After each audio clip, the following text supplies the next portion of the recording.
to win his debut, leading Cleveland past the Raiders. Get BIN News now on demand 24/7 on the iHeartRadio app. This is Dr. Jaquil Ross, the host for Talk That, NOLA Education, brought to you by New Schools for New Orleans. On Talk That, we'll be focusing on the amazing work of educators and students happening inside and around public schools in New Orleans. Our school communities are full of so much talent and promise, so let's talk about it. This month, we'll be joined by Jamar McNeely, Jarrell Bryant, and Dana Peterson for a discussion focused on the importance of Black men in education. Also, we will hear from Kathleen Harris, Dr. Sheila Guidry, and Dr. Kelly Jordan to talk about how NSNO and NOLA Public Schools are supporting a growing English language learner population in our schools. Following that, we will have a conversation with a few representatives from NOLA Public Schools to talk about the upcoming enrollment window for school year 26-27 using the New Orleans Common Application process. So tune in to Talk That, NOLA Education, every Monday at 12:30 p.m. on 12:30 a.m. To learn more about NSNO and our programs, visit newschoolsforneworleans.org. Good morning, wake up. The Good Morning Show. Good morning. On WBOK.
Beautiful Wednesday morning.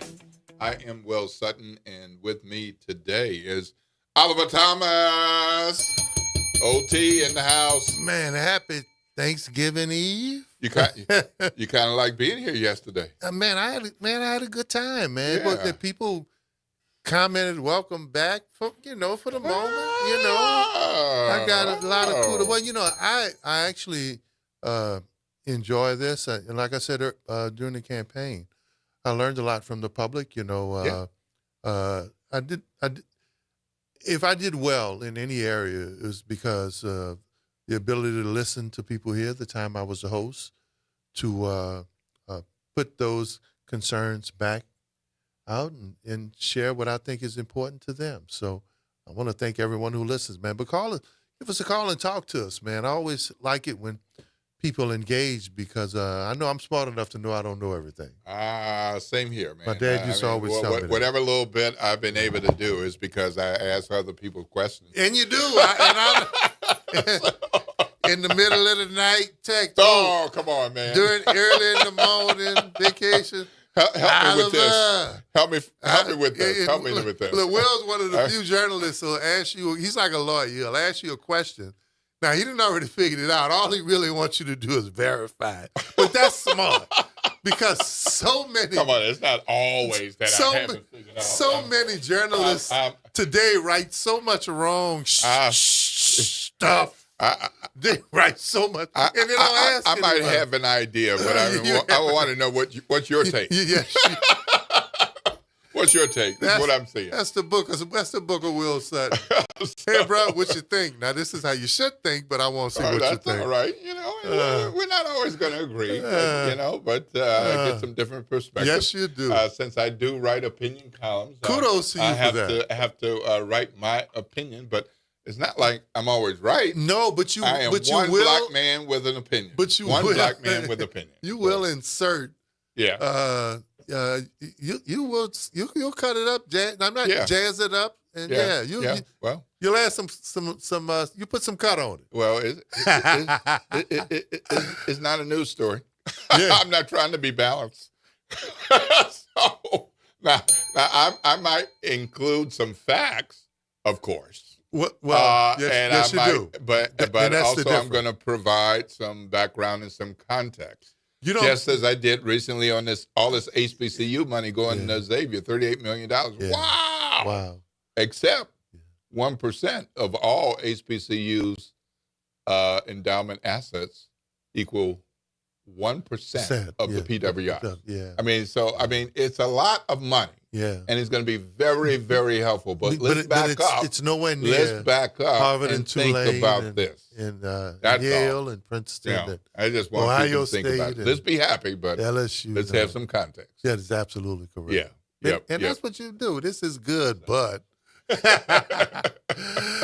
OT did all right, but Well, I do want to tell you all about a couple of things in the news. There was a one-vehicle crash Tuesday night in Metairie, and Kenneman was killed in that crash. This was over by Clearview Parkway and Jasper about 10:30 last night. If any of you all were in that area, the truck veered off the road and struck a tree. Not really clear what happened since it was a one-vehicle accident. But the guy was driving north on Clearview when he lost control of the truck somehow and left the road. So there will be a toxicology test performed. In a case like this, it's easy to make a number of assumptions. He was on his phone or he must have been drinking. But what if he had a medical episode? Yeah.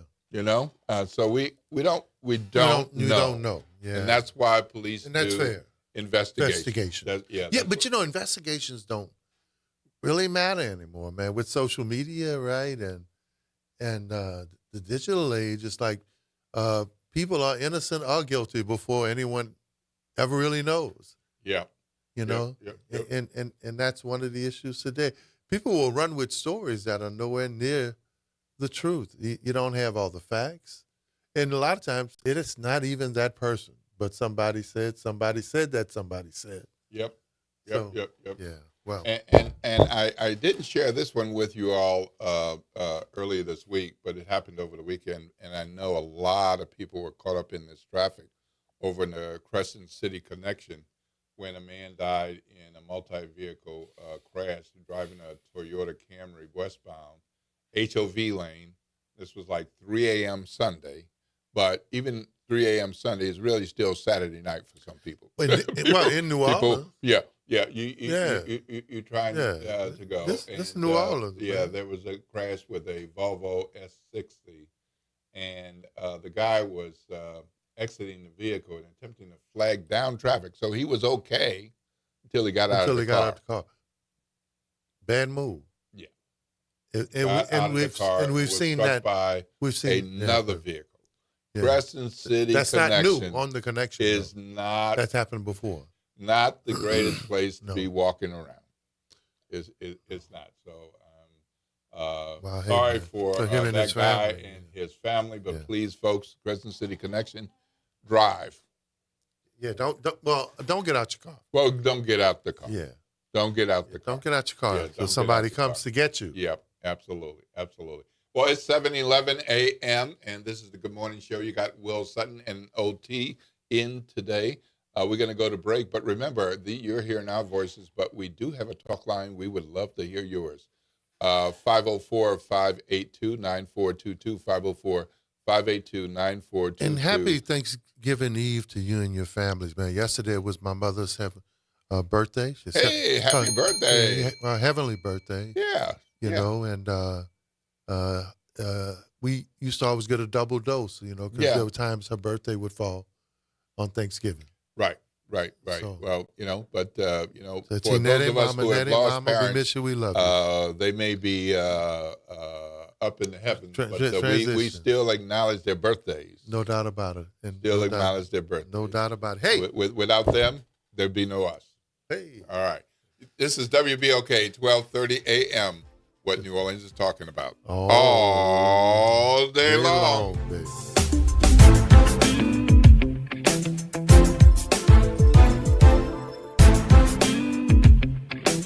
This is your news update for WBOK from WDSU. For all your news and weather, watch WDSU News, New Orleans' leader in live, local, late-breaking news. Today at noon and 4 p.m. Happy Thanksgiving Eve. I'm Zero Forgis with WDSU News, and here's your headlines. In New Orleans, a man is recovering after being shot in the Little Woods neighborhood overnight. New Orleans police say this happened around 9:50 last night on Star Street near Curran Boulevard. The man was taken to a hospital for treatment. There's no word on his condition at this time or motive for the shooting. If you have any information that can help police, call Crime Stoppers. You know the number. It's 504-822-1111. Now that the continuing search for a missing plane crash with 2 people on board. The Coast Guard says it crashed into Lake Pontchartrain near the Lakefront Airport Monday night. Investigators say the Cessna plane they were flying did a nosedive into Lake Pontchartrain. We're told a woman and man in their mid-20s were on that plane when it nosedived. So far, officials have only received a seat cushion and what appears to be landing gear recovered from that search. Mayor-elect Helena Moreno says major cuts are on the way to avoid an even bigger financial crisis next year. She says hundreds of city workers could be furloughed or laid off next year, blaming years of mismanagement by the previous administration. Moreno's plan includes furloughing 724 non-public safety employees, laying off 62 probationary workers, and cutting 36 unclassified jobs in the mayor's office. Essential services like police, fire, EMS, 911, and sanitation will not be cut. The City Council will vote on the amended 2026 budget on Monday. I'm Daryl Forgis, and that's your headlines for WBOK. Have a great day. Good morning, wake up. The Good Morning Show Good morning. on WBOK.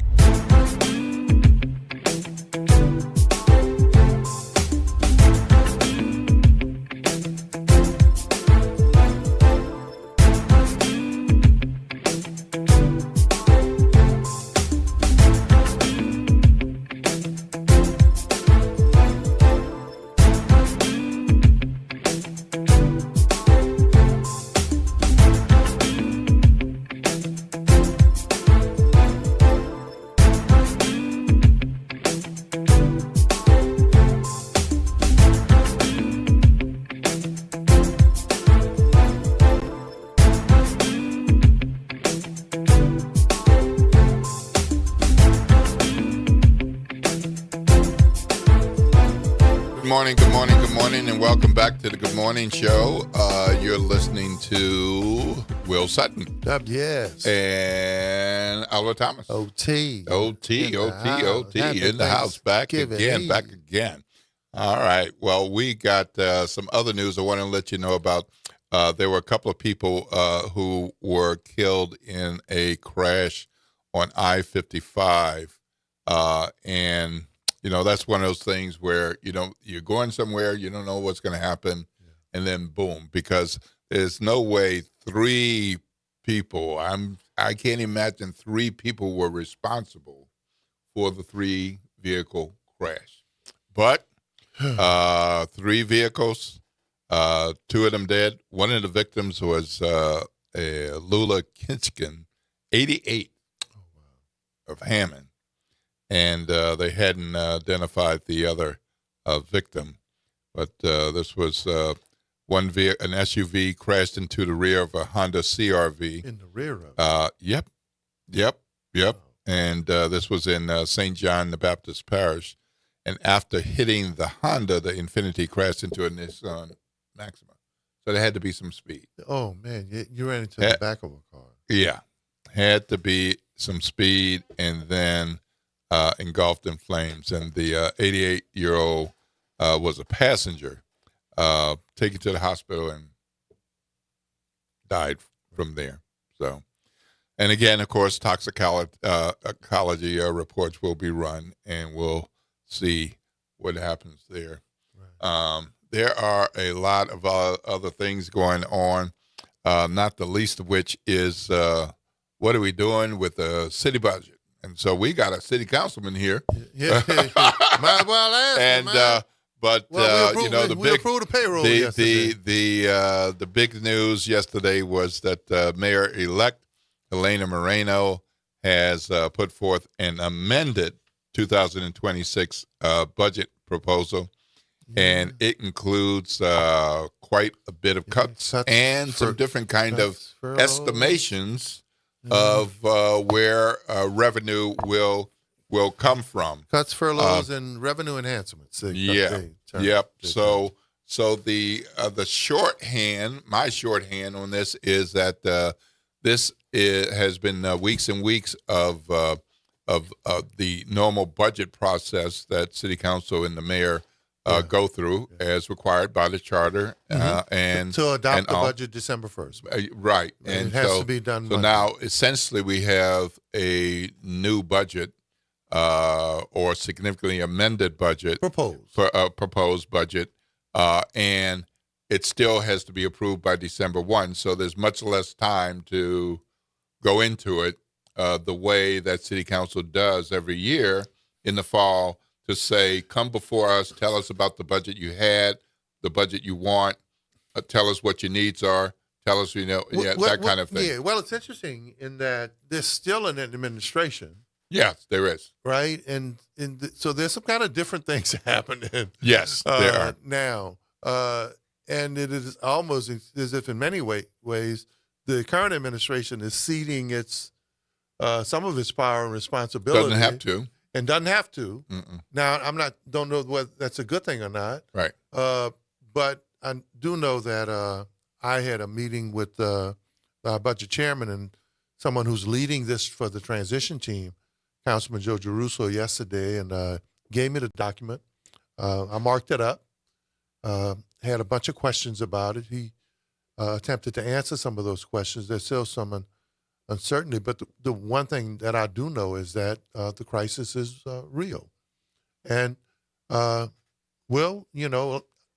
don't want to pat myself on the back, but I think a year ago I was the only one who asked those questions in terms of where it looked like we were potentially going to be.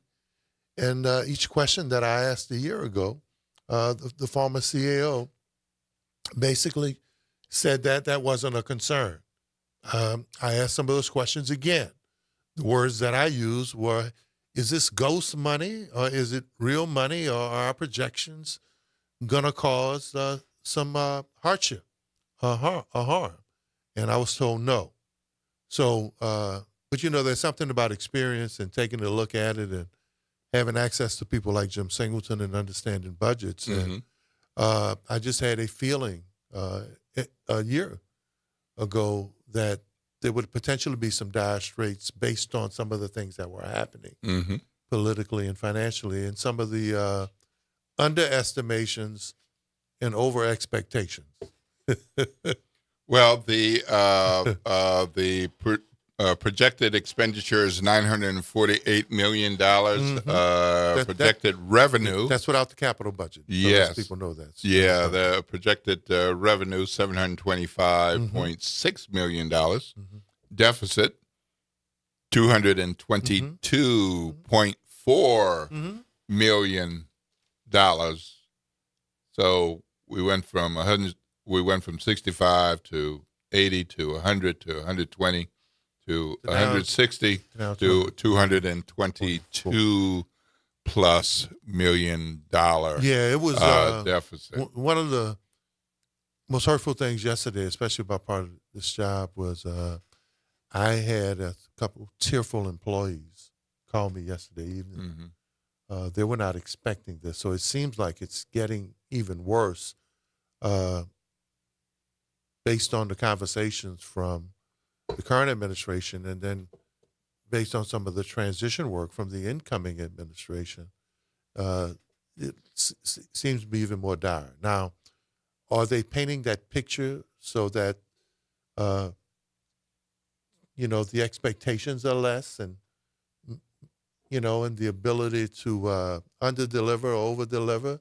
I don't know. I'm not part of the transition. No one's talked to me or asked me, even though I've been part of it before. But I'm sure that they're trying to present a budget so that people's expectations can be, because there were a lot of promises made during the election. Absolutely.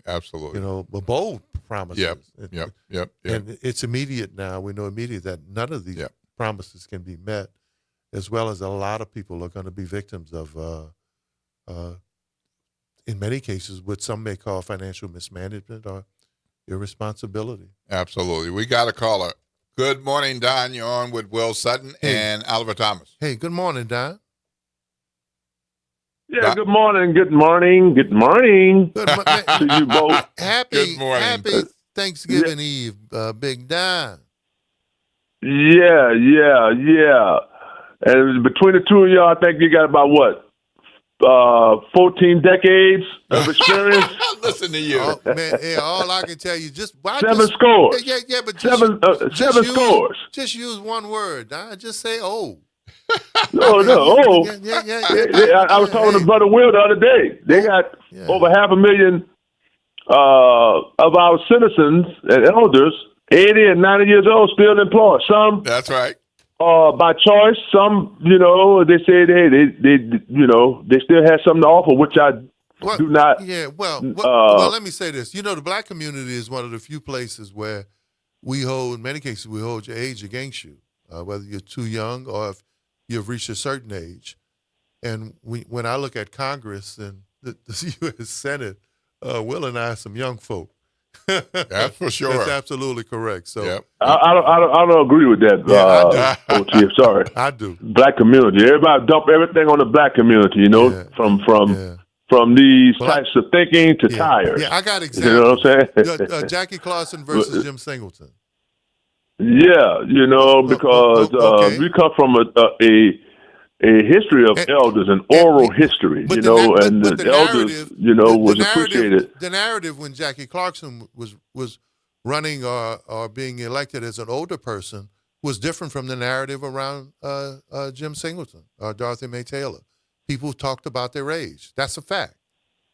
Oh, well, that's in politics. They talk about your. They talk about your mom in politics, and they put out miscategorization saying, the last, like they talk about Mayor Latoya Contreras talking about the last mismanagement in the last 8 years.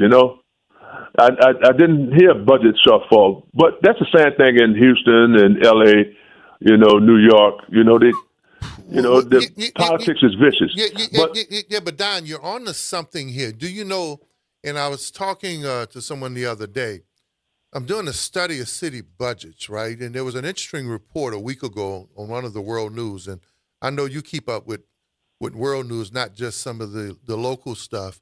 They're talking about how city budgets, old suburbs and old cities budgets are getting way out of hand. They're escalating, but the delivery of services, the budgets are growing, the municipalities are growing, but the ability to deliver the services seems to be a problem in cities all across this country. So that's something I'm going to be looking at, especially, while I'm out of office, is what's the reason for that? Why is that happening throughout the country? And what do we need to do to right-size government again? I think we owe ourselves that look. Well, the thing I had is, the reason I called is thank you, brothers, for your contribution to the community globally as well as locally. And I appreciate that. And the issue of, like you say, municipal services. In Houston, the John Whitmire, who was a long-time state representative, as the mayor before him, Sylvester Turner, who passed away in Congress, both were long-term state representatives. But yet, when Sylvester Turner became mayor for the first, 4-year terms, the first time in Houston history, Houston used to be 3 2-year terms. Right.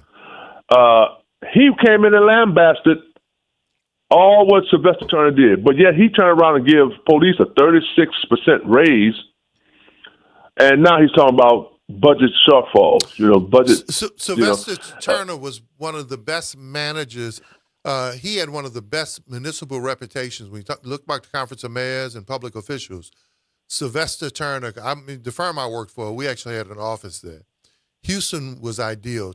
Turner's administration, his term, was actually one of the best. So, but what do you do, Don? Look, nobody's stupid, right? If you're coming in and you're not sure about what you're going to do, or if you're looking at some potential shortfalls, what's the easiest thing to do? Or if you don't have it figured out, blame the people who were there before you. Now, that's politics. Right. But you talk about the services, and we talk about municipal services, police, fire, sanitation, public works. But why would you? Houston still has a public works that's under the city. Yeah. And many people who work for municipalities and government, they tend to they take less in salary in the sense of going against the private market, the public markets, okay?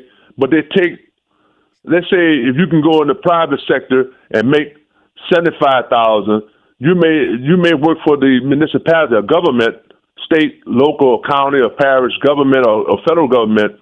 You may take a $10,000 less in salary, but overall, the package, you backload your, if you will, career with things that you need as you get older. The benefit package in the civil service of municipal protection, many people will choose that or have chosen that.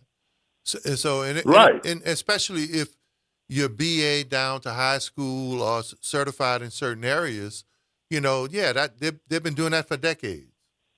Right. So if a city is in a budget deficit, and yet you say, police, which is all the New Orleans, they should specify when they say police. That's my 2 questions I wanted to ask you this morning, you and Brother Will. The issue of police. What is the police? What is the police department? Because Tulane has a police department. City Park has a police department. Levee board. All these layers of police departments. But how does that conflict, or if it conflicts with the municipal police, which is the NOPD, and their budgetary acumen levels? And why wouldn't sanitation, which the city of New Orleans no longer when the last time city of New Orleans has a city sanitation department? All that's out to bid on contracts. The lowest bid or the most efficient bid should win. But why did the city of New Orleans get rid of their own city sanitation? Because you can offer people what I mean by how it affects the budget.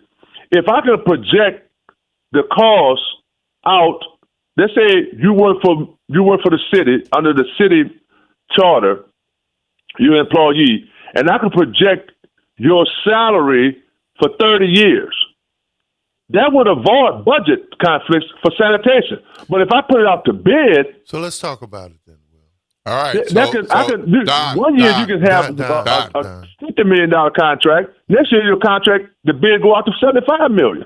So you have no way of controlling the cost of the contract, even though usually the lowest bid, the most efficient bid should carry the day. Hey, Don. So 2 questions, OT. No.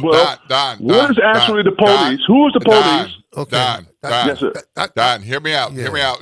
2 questions. I think you're on to something, and I want to continue this. So don't hang up. Yeah. All right. But we got to go to break. Don't hang up. Yeah, let us answer it, Don. All right, sir. Hold on. But we got to go to break. You're listening to WBOK 1230 AM. What New Orleans is talking about all day long. All day long.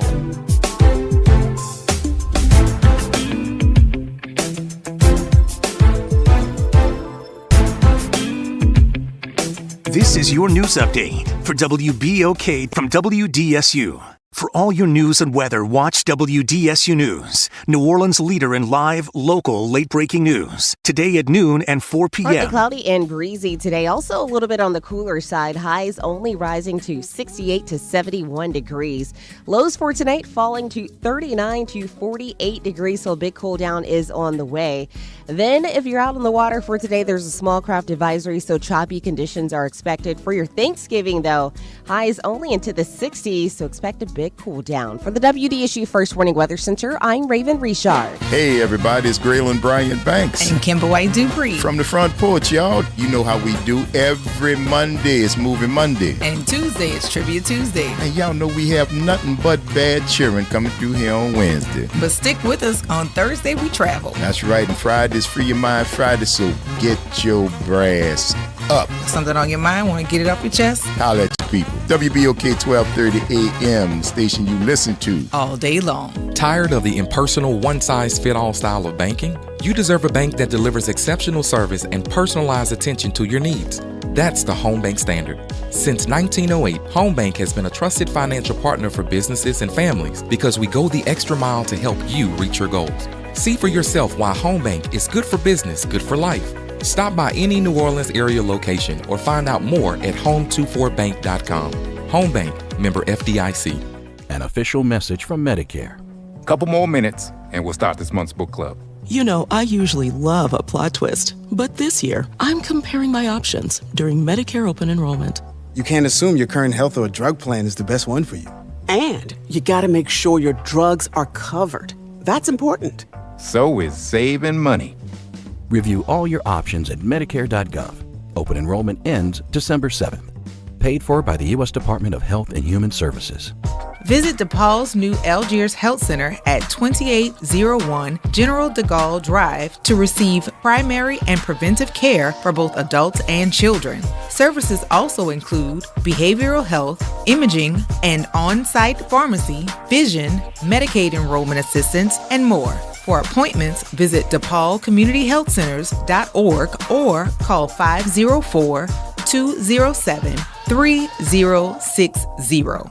A message from the community scientist. Do you live or work in St. James, St. John, St. Charles, Ascension, Calcasieu, Baton Rouge, or St. Bernard Parish? You may be exposed to harmful chemicals like phthalates, BPA, and flame retardants found in everyday products but linked to serious health risks. That's why the Community Scientist, a program of Rise St. James, brings you clear, science-based facts that protect your health and our environment. Stay informed, stay empowered. Visit risestjames.org today. Are you passionate about community safety and police accountability? Tune in to The Monitor's Mic, where we talk about oversight, policing, and you. Hosted by the Office of Independent Police Monitor, we're here to shine a light on policing issues that matter, from real-time policing updates to in-depth interviews. Get the facts and stay informed. We're breaking down complex issues, highlighting community voices, and holding people behind the badge accountable. Join us for an informative hour every Friday at noon on WBOK. Your city, your police, your show. The Monitor's Mic. You've got responsibilities, but that doesn't mean your dreams are on hold. At Southern University at New Orleans, our evening and weekend college is designed with your life in mind. Finish your degree. Start a new one. On your time, your degree, your schedule. No excuses, just opportunity. Visit suno.edu and make your next move today. Meet Leanna, a part-time chef and full-time mom. In the past, Leanna didn't have health insurance because she didn't think she could afford it. What she didn't realize is she qualified for Medicaid. She loves the coverage and peace of mind that comes with high-quality care. The kind of care you get with Healthy Blue. This is Medicaid, and it's for more people than you think. Maybe even you. To see if you qualify, go to myhealthybluela.com. Good morning. Wake up. The Good Morning Show. Good morning. On WBOK.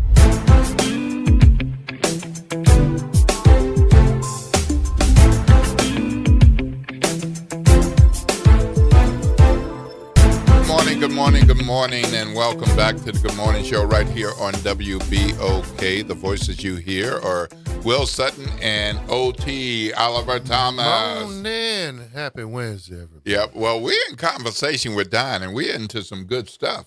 So we're going to pick it up where we left off. So go ahead, OT. Yeah, Don's talking about municipalization, municipal services versus privatization, and one of the great studies was one of the better mayors, who was a Republican, got really good marks for how he ran government, Stephen Goldsmith of Indianapolis. Mm-hmm. And as a conservative, he thought that privatization, business could deliver better services than municipal employees or government employees until he became mayor. And then what he found was that not only you needed a healthy balance, but when government employees were trained, they actually delivered better services, more efficient services, mm-hmm. and cheaper or less expensive. Because what do businesses want to do? They make money. So private businesses, when you insert it, especially in charter or constitutional mandated services, those costs have increased tremendously. And I think so, Don, we owe it. And I think when I was talking about the study that I'm doing on government and how government has grown, people's budgets have shrunk. What are the contributing factors, right? How can the city budget, well, at one time before Katrina, we had 503,000 people mm-hmm. with a $500 million budget. Mm-hmm. So immediately after, the Landrieu administration had a $700 or $800 million budget with 150,000 fewer people. Mm-hmm. And so now we have even 30,000, we have about 347 or 50,000 people with a $1.8 billion budget, including the capital budget. Mm-hmm. So why is that happening? And I think there needs to be a look at that. And I think, Don, the one thing, I was talking to a young man, Byron Cole, right, who and a few others who were talking about, why don't we begin to look to have some teams of government employees who are trained in areas of public works, sanitation strike force. Let's begin to bring some of that back, because Don was right. Mm-hmm. The salaries are less, but in many cases, government offered better benefit packages, so people would take $20,000 or $30,000 or $40,000 left, knowing that they had good insurance, good coverage, and good retirement. So I think, Don, we owe it to ourselves to revisit those things, especially because looking at where we're looking at this doomsday crisis with this budget that's gone from 70 million projected at one time to 120, 140, and 160. Now the transition team is saying 224 million. That's not sustainable when you talk about delivering service. No, absolutely. Sorry not. if I was too long, but I just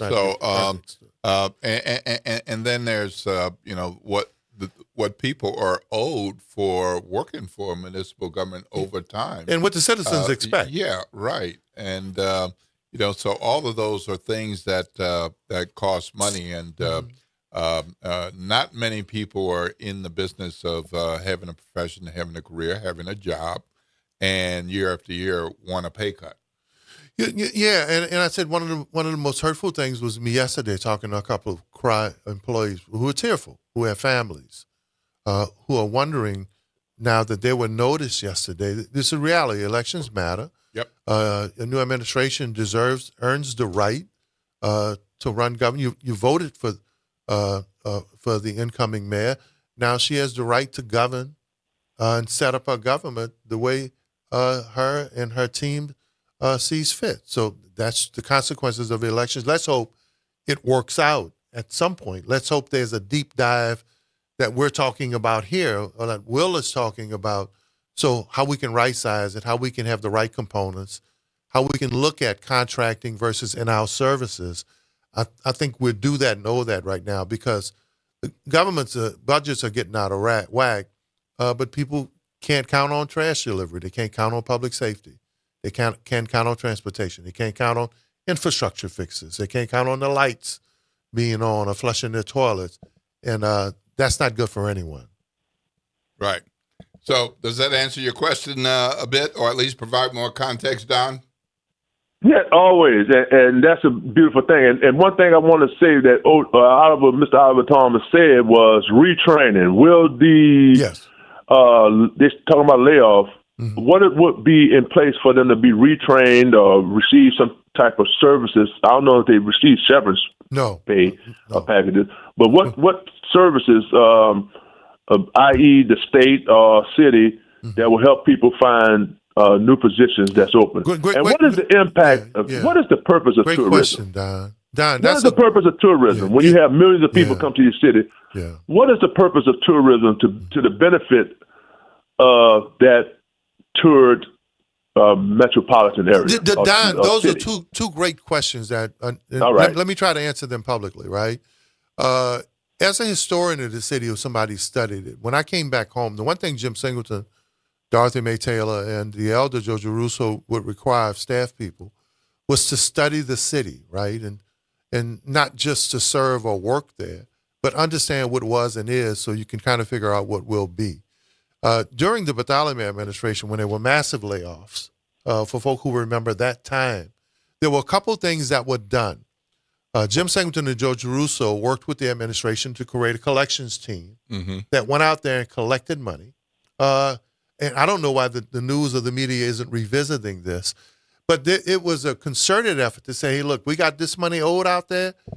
They added to the finance department team to go out and collect money, but also they worked with the administration to help people find other jobs and places to land. So even though there were still massive cuts at that time, because folk, don't forget, the city of New Orleans used to have 10,000 employees at one time. I think it's less than half of that now. But that is a good point. And what was the other point that you made, Don, about? About you mentioned retraining. Yeah. What resources would be for them to be retrained in new positions? Maybe not with the city, but just throughout the private or public sector. Yeah. And but I wanted to say something, and I'm gonna hang up and listen to your comment. Your response. I flew to New Orleans, right? Yes. But I got a rental car to drive back. So when I drove the rental car back and turned it in Houston, the guy told me, he said, "Wow, man." I said, "What?" He said, "New Orleans," he said, the rental tax in New Orleans is half of what it is in Houston. Yeah, that's been proposed in the past. It's 18% in Houston on rental cars. Right. And hotel tax. Okay. And all that is double what it is in New Orleans. Don, you're touching on a whole lot of stuff, man. Yeah. Look, listen, but this is good stuff, right? Especially Will being a reporter. You would hope at some point his paper, if they want to be responsible, will take a deep dive into this stuff, because it's especially going to be really important the next couple of years. Some of the things that have been proposed is the car rental tax. Yeah. Right? Yep. Look, we get a lot of people coming here. Look, we got all these nuisance fees from government, but in many cases, we don't follow what other cities have done to make up potential shortfalls or to get more revenue. And Don, I want you to research this. Research the lost penny. The lost penny that used to go to the city, right, that the state took build the Superdome and create the Saints of the NFL sports empire, where that revenue was taken from the city, and they never got it back. And the proposals to add a certain percentage to hotel and motel tax, so that when we get all these visitors, we don't have to rely on finding out that Super Bowl didn't really leave that much money here. Taylor Swift didn't really leave that much money here. Don, good stuff needs to be revisited. I'm gonna say this. Yes. Mayor Tora Cottrell, she cut her teeth on community organizing right after Katrina. That's how she became a city council person. Okay. And then she went to, she led through the pandemic, and she went to the state, if I'm not incorrect, or if I'm correct. She got $50 million in fair share, right? First time. That money went to the Sewage and Water Board. Sewage and Water Board is supposed to pay the city back at some point. Yes, sir. All right. Thank you all very much. Thank you. All right. Thank you. Don. I mentioned that in one of the budget hearings. You Right, know? right. That fair share piece, and kudos to her, because I was part of a team that was kicked out of the governor's mansion years ago with Jim Singleton, Bob Tucker, and Mark Morial, where Mark Morial had done a study to show what the city, what it took for the city to support Harris. Right. And the state had set up not gambling, but gaming. Right? They didn't want to call it gaming because all the conservatives were against gambling. Right. But they figured out a way to win with gaming, right? But the state had decided to take its $100 million off the top, while the city had to fight for casino reimbursement services. So I think former Mayor Morial and Jim and the team had done a study to show that just to support Harris, just to support this casino monstrosity where you're guaranteed hundreds of millions off the top, it costs us between $18 and $23 million a year. Well, we got kicked out of the governor's mansion because Mayor Morial, the governor and the legislature at that time said, yeah, that's what you put into it, but we're going to give you $3 million. And so we were like, well, hold on. So former mayor was like, that's unacceptable. So the governor was like, well, that's all you're going to get. And basically kicked us out of the meeting, and the city's been fighting for a representative share ever since. So the Cantrell administration did something that mayors had been fighting to do. How do we get our fair share? We generate enough revenue here within Orleans Parish that if the state would let us keep everything we generated, we wouldn't need them for anything, Will. Yeah. Period. Right. So, and that's why my comments have been, we need a partner out the state, not a predator. The Singleton study years ago took a look at over $45 million worth of criminal justice mandates. Right. Because the state passes criminal bills in terms of the criminal code. Right. So once they pass those laws, it's up to municipalities to enforce them. Right. But not the revenue. Mm-hmm. And if you want to get into property rights freedom, right, more revenue freedom, then that's a whole nother issue. All right, we got a caller. Reverend Calhoun, good morning. You're on with Will Sutton and Oliver Thomas. Good morning, Rev. Good morning, gentlemen, and I trust all is well this morning. Man, happy Thanksgiving Eve to you, man. Well, I got some, simple questions. I understand the proposal that the mayor-elect has put forward. Mm-hmm. But in you guys' opinion, is there really any way to right-size this budget that the people of this city will actually benefit? Great question. Right now, I don't see a whole lot of stuff coming. I'll let Will go first, Will. Wait, let me ask you this now. Okay. Right size. Go. How much does the state actually owe the city of New Orleans? All right, I'll listen. It owes their life. But anyway, go ahead, Will. All right. Well, right size. thank you for that question, Reverend Calhoun, as elected officials and politicians like to say. Thank you for that question. Time killer. All right. So my take on this is, honestly, it doesn't matter in this situation who we elected mayor. We have such big problems. We were going to need some drastic surgery. The key difference is, well, this is my take. The difference is who's doing the surgery. The difference is who's doing the surgery. So it's like needing a hip replacement. And there are a number of doctors around New Orleans who do hip replacements. So some of us will just take the guidance from the primary care and go to the one referred. Others will look into at least a couple and make that decision. Well, the voters have made a decision.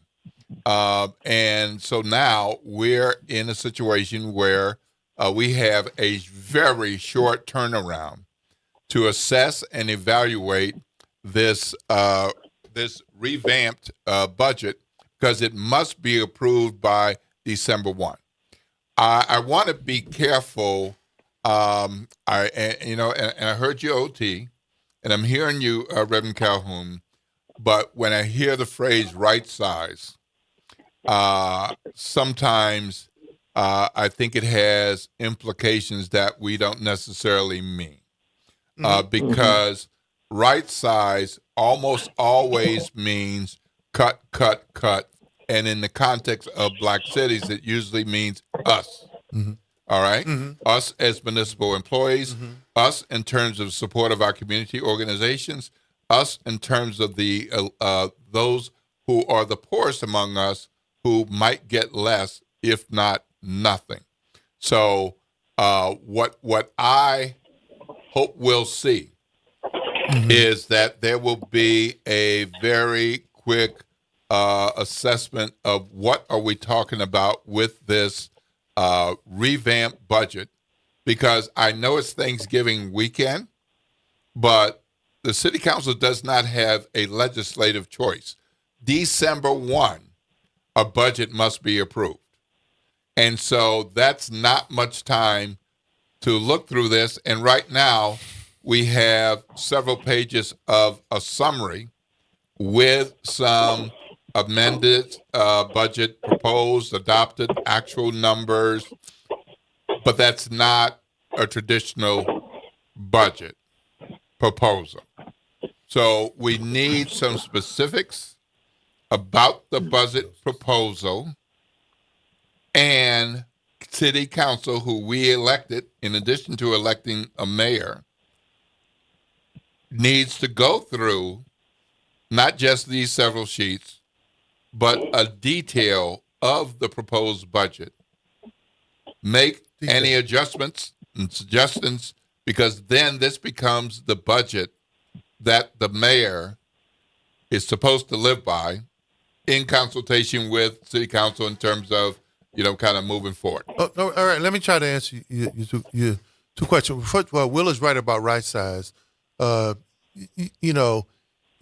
does that mean? But when you talk about a study of how you deliver basic charter services, like the charter says what we're supposed to do. That is the document that governs the creation of the municipality of New Orleans. State as the Constitution, the federal government. Estimating conference said. How do we stay? Estimating conference said. How do we stay there? I don't think we know that right now, and I think I mentioned earlier that's a problem in cities all across the country. Now let's get to your question about what the state owes us. Everything. The state, we're the goose that lays the golden egg, and I know the Attorney General tried to downplay when I did my thing and talked about all the areas of the state where the state needs to do some work, and how can they tell a city that actually outpaces them in many areas? How can they be so disparaging to us? We're the goose that lays the golden egg. And if I mentioned the lost penny earlier, 1966, Will. Would love to see someone write and do some research about that. And then just a projected study of the lost penny in 2019 said that it had that lost penny been reinstated, that'd have been about $13 million more dollars to the city government. So from 1966 just to then to now, how many hundreds of millions of dollars is that the state, if it had reinstated that lost penny, that this city would have to provide services to people who are not just residents of the city, they're also Louisianians, and they should be considered as such, Reverend Calhoun. All right, Reverend Calhoun, we got another caller. So thank you so much. Gentlemen, thank you. Right, y'all thank you, enjoy Reverend. your holiday. All right, wonderful. As some always, great questions, man, from Don to Reverend Calhoun. I'm glad I did my homework. All right, have a blessed day. All right, we're gonna we got one call, and we're gonna have to take a break, but let's make sure that we get this in. Brother Leon, you're on Will Sutton and OT. Brother Leon, happy holidays, good brother. Brother Leon? Brother Leon, are you there? Well, we were waiting on you, man. 504-582-9422. Yep. So if you want to call back, we have just a couple of minutes before we're going to have to take Great a break. conversation. Yeah, really good conversation. And, this is one of the things I love about WBOK. But you said, but before we go to break, you said something about right size. Yes. Yeah, right size could have racial, political overtones and undertones. So we have to be careful. But there are ways to find out what is the municipality, what are we mandated to do? Yes. Right? Right. So let's start there and then take a look at what we can do and what we should do. Okay. Sounds good. All right. So is he back with us? All right. Brother Leon, you're on with Will Sutton and OT. Good morning, great brother. What's going on, brother? I wanted to just call and, tell you guys, especially you, OT, especially, to get to other brother, but especially, I didn't get a chance to talk to you, after the election. Yes, sir. Appreciate you, everything you do, appreciate you, from man. brother to brother, man to man, father to father. Well, I appreciate you. You know that, I ain't got to tell you, I'm saying, Yes, sir. And me and my comrade, we hold you highly, you know what I'm saying? Thank you. And I think, you're a hell of a human being, in spite of, the obstacles. But let me say this here. Furloughs ain't never went well for us. Yeah, that's bad. Look when around you have to do that. Good point. Because usually when they come back with contracts, and we get left out the bag. And when you leave us out the bag, that's when crime gets worse. Because we're going to see them brothers and sisters who has those jobs. Katrina's a great example. What the word I want to use? They fired all the teachers. Now the brothers and sisters that they're going to furlough, they're going to need to be taking care of their families. And what you think going to happen, Brother Oliver? You're going to contract and bring other people in? I'm not saying that's what's going to happen, but that's what when you study around the nation, that's when they contract these city jobs. That's what happens. But there is a movement now, and that's why I think this study that I was in this program that I was looking at about the boom in municipal government, especially in expenditures and how government have grown, then do we need to begin to look at how we do things in-house? Do we need to take a look at government in the model of where Stephen Goldsmith and many of some of the other great mayors who have said there needs to be more balance? Are there things we can bring crews within-house, have benefit packages, save some money, and not be so heavily reliant on private contractors whose motivation is profit, in many cases, not people or citizens? I agree with you, and I want to again tell you happy Thanksgiving. The same to you and your family, man. And hug your family, love them. Y'all, it's about family. Only all that paganism and all that stuff. It's family. It's about family. Y'all leave that stuff somewhere else. All right. About family. Thank you. All right. You have a blessed day. All right, y'all be blessed. All right. Thank you so much for calling. All right. Good conversation right here on the Good Morning Show. Right. The talk line is 504-582-9422. Well, you're hearing our voices, and you've heard from Reverend Calhoun, and you heard from Brother Leon, and you heard from Don, and we want to hear from you. You can be on too. So 504-582-9422. We're going to go to a break, but guess what? Right after the break, we got some breaking news right here. Breaking at news? WBO. Breaking news. For true? Breaking news right here at WBOK. I'm going to stick around. Stay tuned. WBOK, 12:30 a.m. What New Orleans is talking about all day long.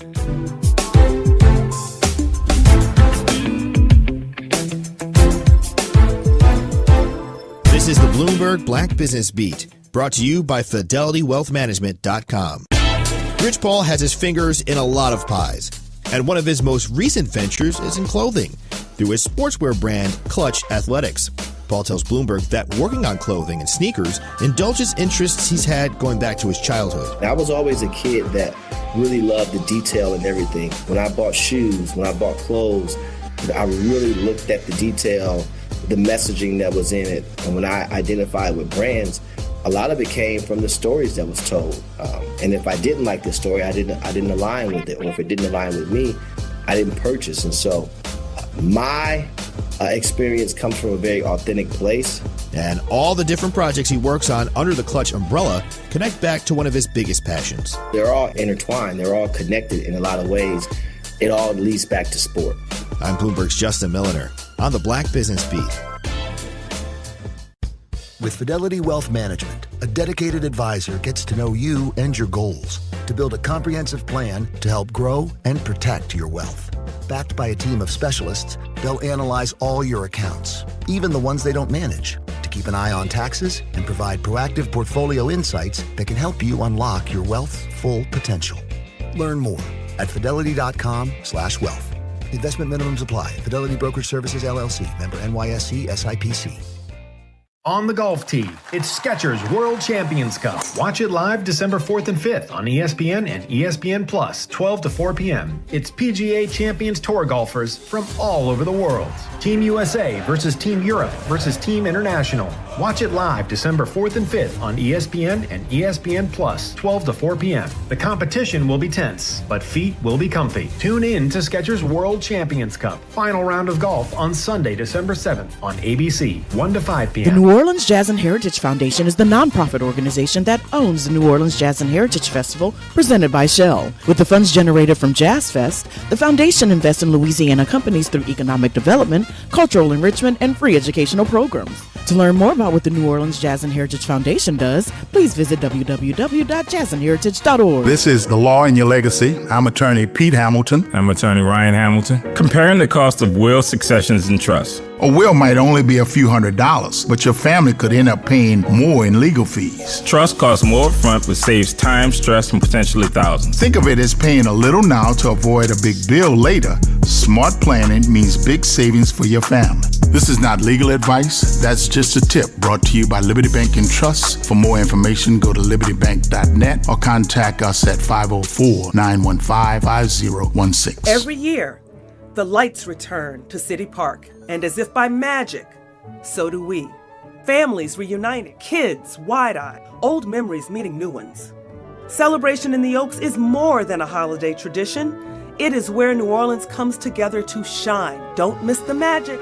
Make Celebration in the Oaks your holiday tradition and help City Park shine for generations to come. Go to celebrationintheoaks.com and grab your tickets before they're gone.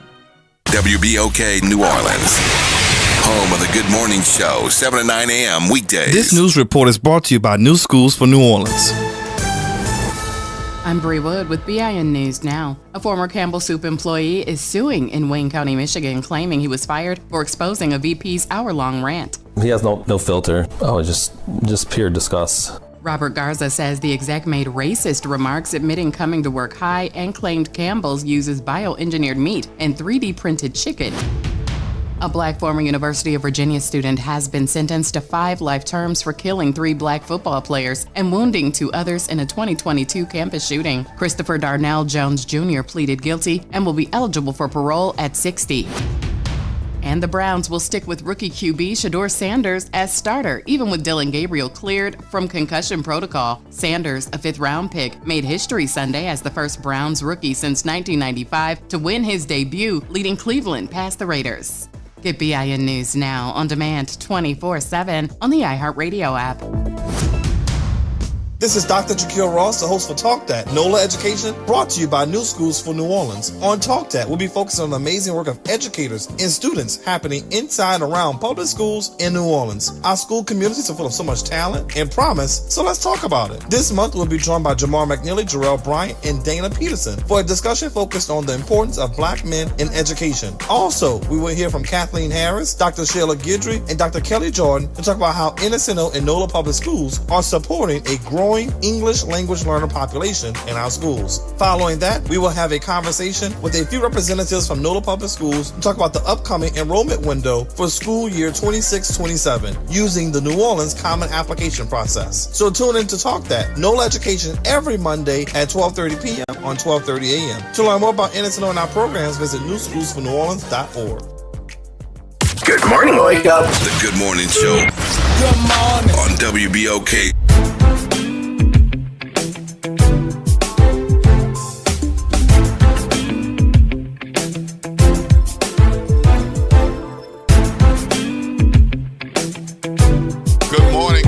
Good morning. Welcome back to the Good Morning Show right here at WBOK. You're on with Will Sutton and Oliver Thomas. Good morning. OT.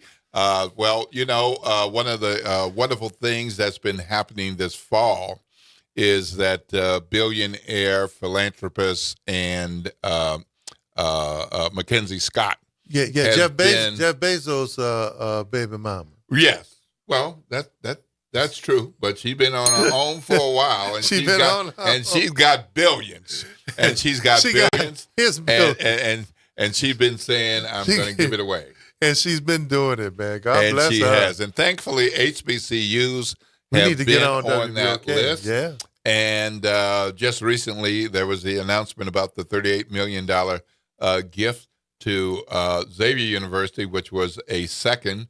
From 2020, there was a gift. And when that gift was given, it was like, don't be expecting more.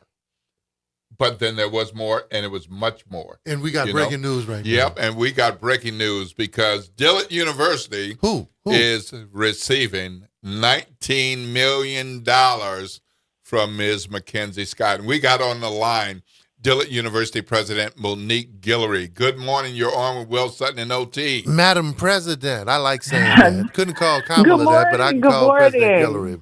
Madam President, good morning. What a way to wake up. Doing? I know, right? Y'all just got me making my gumbo. You lucky I was looking for my Rouse's delivery, and I saw your message. Well, I think this is worthy of interruption, and we'll let you get back to your cooking. But, Madam President, if I am inaccurate with anything that I say, please correct me. But I believe it was just a few years ago, like 2020 or 2021, that Dillard University announced the largest single donation ever, a $5 million donation from Mackenzie Scott. And I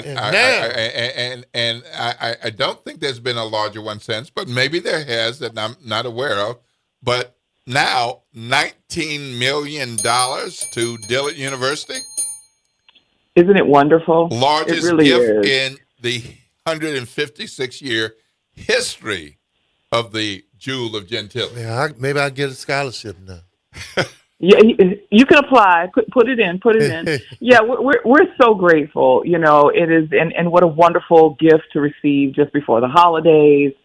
It's been a rough year in higher education, needless to say, and there's a lot of uncertainty. And you know, like I mentioned in my interview with the Picayune, you know, when one person making that commitment, being intentional, and recognizing the significant impact of HBCUs and how important these institutions are, you know, to our country. And she is just single-handedly, essentially, changing the course and the trajectory of these institutions. And we are all so collectively grateful to her. So let me make sure I understand. I don't believe any of these gifts have been restricted, like you must use it on these things. And does this one have any restrictions? No restrictions. There's no application. There's no requirement. You know, we get a sense that maybe her people are kind of watching institutions and I guess seeing what they're doing.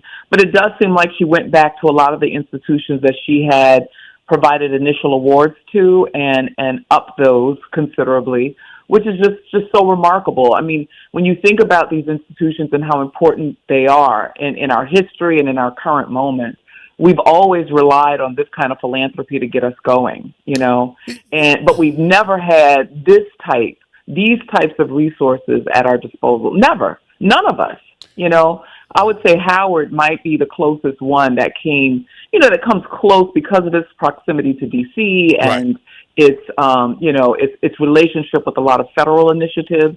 Howard University has probably been one of the most prosperous HBCUs, but none of us have really had, and especially your smaller institutions, have seen this kind of windfall that gives us a lot of opportunities to accelerate the initiatives that we already have underway.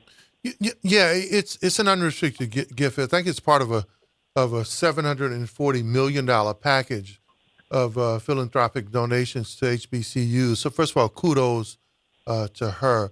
But one of the things I wanted to ask him, these gifts are fine, but when you talk about enrollment, many of our HBCUs, some have seen an increase recently, especially given the climate in America.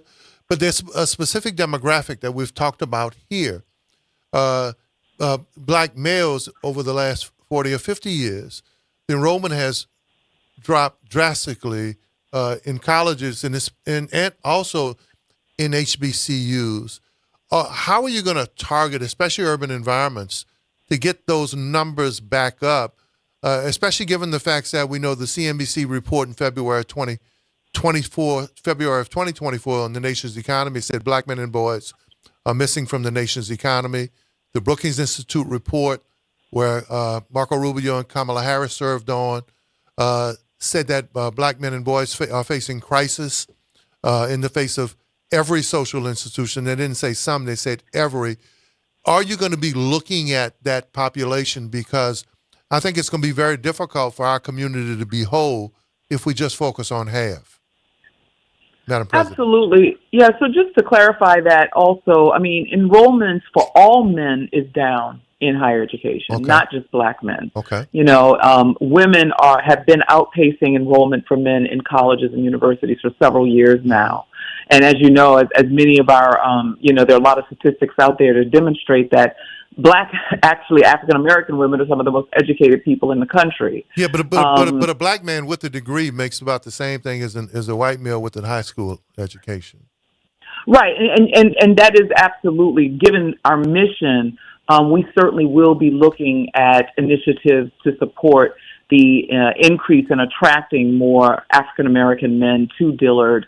And I know a lot of our other institutions are doing similar kinds of initiatives. Like I know Southern University, their nursing program has a special initiative to draw black men into the nursing program. Yep. And we're looking at programs specifically that would have a broader appeal to young men, like improving our music industry program. We know a lot of young men aspire to have some kind of profession in music production and in the vast industry of music production. It's not just kind of making beats and whatnot, but there's so many different components to the music industry, and we want to make sure that our students understand the various roles that they could play if they're drawn to the entertainment industry.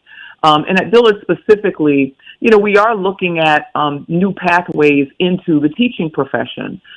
Teaching had always been one of the hallmarks of Dillard, and we discontinued our teacher preparation program in 2017, based on low enrollment and the challenges that a lot of our graduates were having getting jobs and the certification requirements. And as you all know, the education landscape throughout the country, but particularly in New Orleans, has changed considerably. And here, post-Katrina, we have, almost exclusively a charter systems. And those requirements for teachers are very different now. And I've really marveled at the number of our graduates who end up going into teaching, despite us not still having a teacher preparation program. So we are going to be looking at ways to support those students, helping students explore whether teaching might be a viable option and career path for them.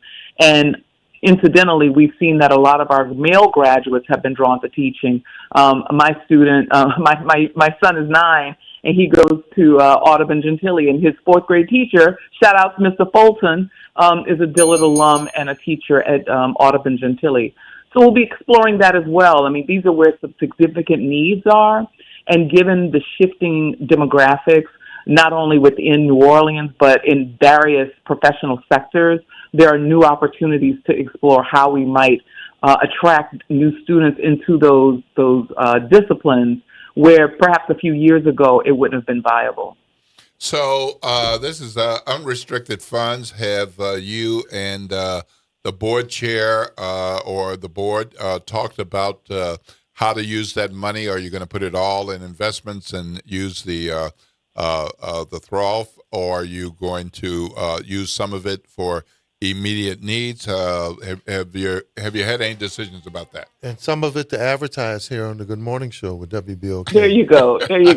Yeah, we have had some conversations, and it's probably going to be a combination of both. We really do need to use this gift to accelerate some of the initiatives that we have underway. We are currently in the development process for a new strategic plan.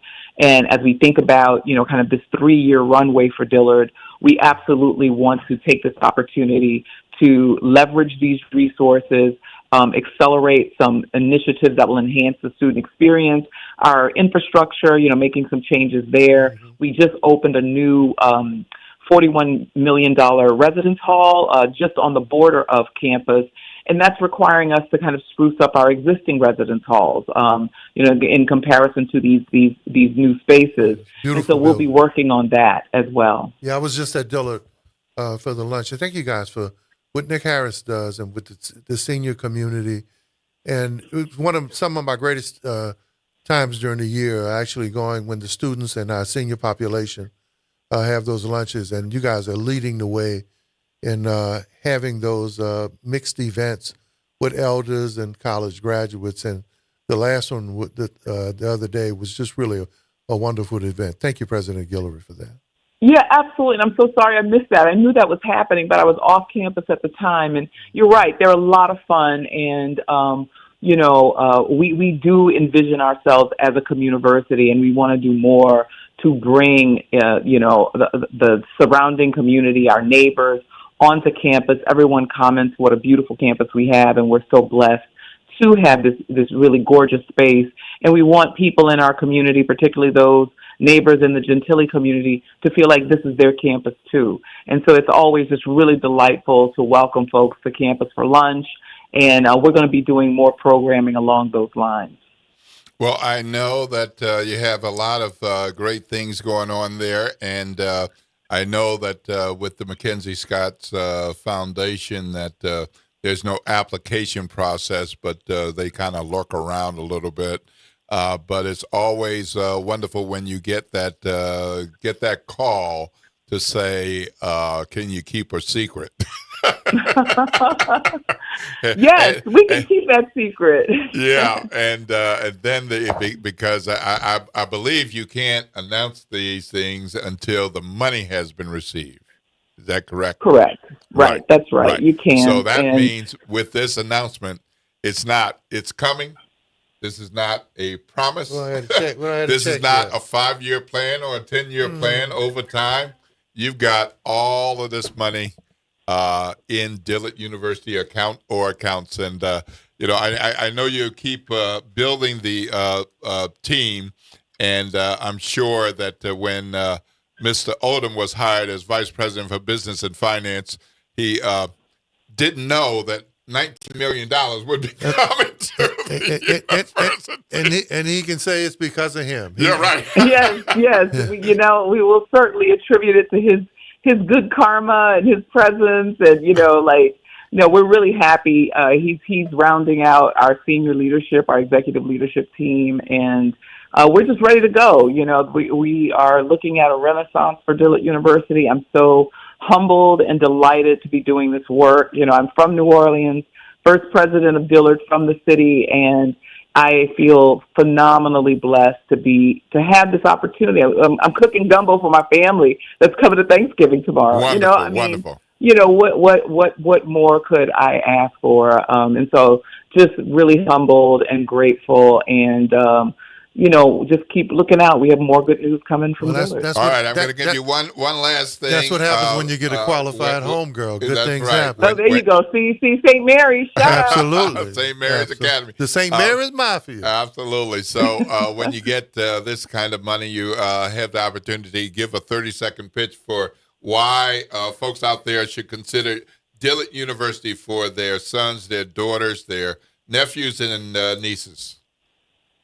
I think the education at Dillard University is a truly transformative experience for any young person. We are really committed to, enriching these young people, not just along the lines of their professional trajectory, but on their personal development. It's very important that we cultivate these young leaders into the best people they can possibly be. And I'm very committed to that. These days, we don't know what the workforce is going to look like in 10 years. So it's just fundamental that these young people come out happy, healthy, and holistically well so that they can face whatever the challenges the future might bring. We teach people to be resilient, and we are a resilient institution, and, we're really excited for what the future holds for our students and for our community. All right. Well, thank you so much, Dr. Guillory. Get back to your cooking. Don't want you to burn that roux. Hey, save a bowl for us, President Guillory. Thank All you. right. Thank you y'all for what so you much. do. Y'all have a happy Thanksgiving. A blessing Happy to you and your Thanksgiving. family. Have a blessed day. All right. Well, what big news? What big news? And you heard it here on WBOK. Breaking news. Breaking news right here on WBOK. $19 million for Dillard University, largest single donation in the university's 156-year history. Yeah. The $5 million from 2020 was the largest, and now they got $19 million. So that doesn't mean to get it in and watch it go away in 2 years. So you have to be smart and strategic with money like that. Well, you're listening to Will Sutton and Oliver Thomas. We've been in conversation with Dr. Monique Guillory from Dillard University. They just announced $19 million from billionaire philanthropist Mackenzie Scott. We're going to take a break, and when we come back, we'll talk about some more news and information you might want to know. Shoot, there's so much going on with city budget. We might dive into that a bit more. And upcoming, we'll be talking to Arnie Filko about that Ninth Ward Stadium that's had fits and starts, but looks like we might be on track. You're listening to WBOK 1230 AM, what New Orleans is talking about all day long.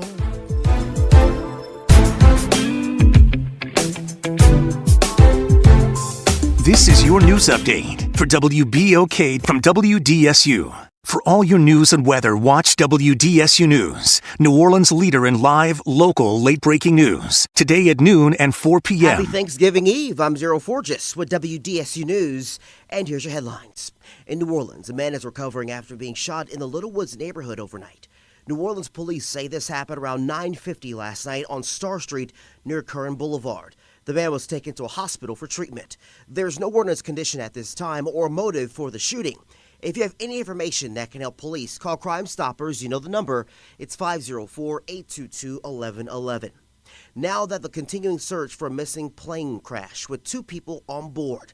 The Coast Guard says it crashed into Lake Pontchartrain near the Lakefront Airport Monday night. Investigators say the Cessna plane they were flying did a nosedive into Lake Pontchartrain. We're told a woman and man in their mid-20s were on that plane when it nosedived. So far, officials have only received a seat cushion and what appears to be landing gear recovered from that search. Mayor-elect Helena Moreno says major cuts are on the way to avoid an even bigger financial crisis next year. She says hundreds of city workers could be furloughed or laid off next year, blaming years of mismanagement by the previous administration. Moreno's plan includes furloughing 724 non-public safety employees, laying off 62 probationary workers, and cutting 36 unclassified jobs in the mayor's office. Essential services like police, fire, EMS, 911, and sanitation will not be cut. The City Council will vote on the amended 2026 budget on Monday. I'm Daryl Forgis, and that's your headlines for WBOK. Have a great day. Hello, friend. Tavis Smiley here with a special announcement. You can catch my show at a new time. Weekdays from 1 p.m. to 4 p.m. Same great topics, same great guests, same great conversations, just a little earlier in the day. It's Tavis Smiley, weekdays 1 to 4 p.m. only on WBOK 1230 a.m. What New Orleans is talking about. Partly cloudy and breezy today. Also a little bit on the cooler side. Highs only rising to 68 to 71 degrees. Lows for tonight falling to 39 to 48 degrees. So a big cool down is on the way. Then if you're out on the water for today, there's a small craft advisory. So choppy conditions are expected for your Thanksgiving, though. Highs only into the 60s. So expect a big cool down. For the WDSU First Warning Weather Center, I'm Raven Reshad. Norman Robinson is back. Can you hear me now? And he's taking no prisoners. Can you hear me now? Each weekday, Norman Robinson brings you commentary with Off the Top. The incident was shocking, disturbing, disgusting, disappointing, and sad. Each weekday, Off the Top with Norman Robinson is heard exclusively right here. It's Off the Top with Norman Robinson on WBOK 1230 AM. Tired of the impersonal, one-size-fit-all style of banking? You deserve a bank that delivers exceptional service and personalized attention to your needs. That's the Home Bank Standard. Since 1908, Home Bank has been a trusted financial partner for businesses and families because we go the extra mile to help you reach your goals. See for yourself why Home Bank is good for business, good for life. Stop by any New Orleans area location or find out more at home24bank.com. Home Bank, member FDIC. The New Orleans Jazz and Heritage Foundation is the nonprofit organization that owns the New Orleans Jazz and Heritage Festival, presented by Shell. With the funds generated from Jazz Fest, the foundation invests in Louisiana companies through economic development, cultural enrichment, and free educational programs. To learn more about what the New Orleans Jazz and Heritage Foundation does, please visit www.jazzandheritage.org. You've got responsibilities, but that doesn't mean your dreams are on hold. At Southern University at New Orleans, our evening and weekend college is designed with your life in mind. Finish your degree, start a new one, on your time, your degree, your schedule. No excuses, just opportunity. Visit suno.edu and make your next move today. Meet Leanna, a part-time chef and full-time mom. In the past, Leanna didn't have health insurance because she didn't think she could afford it. What she didn't realize is she qualified for Medicaid. She loves the coverage and peace of mind that comes with high-quality care. The kind of care you get with Healthy Blue. This is Medicaid, and it's for more people than you think. Maybe even you. To see if you qualify, go to myhealthybluela.com. Good morning, wake up. The Good Morning Show. Good morning. On WBOK.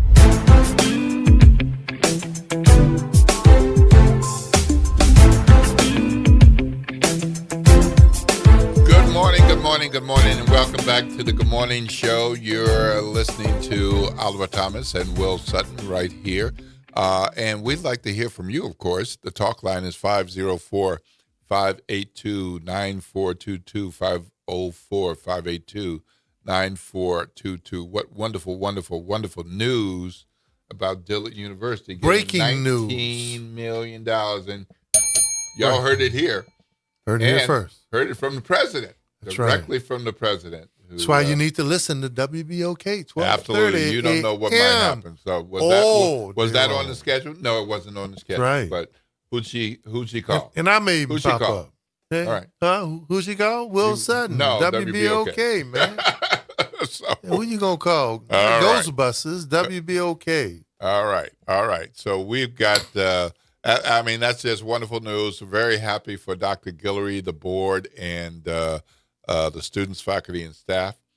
Huge investment.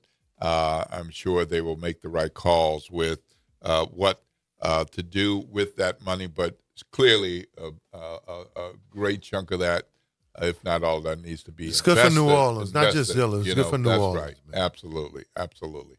So we're going to be going into conversation with Arnie Philco in just a minute. Right now, we got a call from James. Good morning, James. You're on with Will Sutton and Oliver Thomas. Happy holidays, Mr. James. Good morning, gentlemen. Happy holidays to you all, and to the audience. I wanted to get my dine on this morning. I got some information that may have skipped past some people. Mackenzie Scott has an affinity for HBCUs for a reason. She studied under the great Toni Morrison. Yeah. Yep. I was just talking about that off air. That off air. Yep. Right. Thank you. Yeah. So those contributions,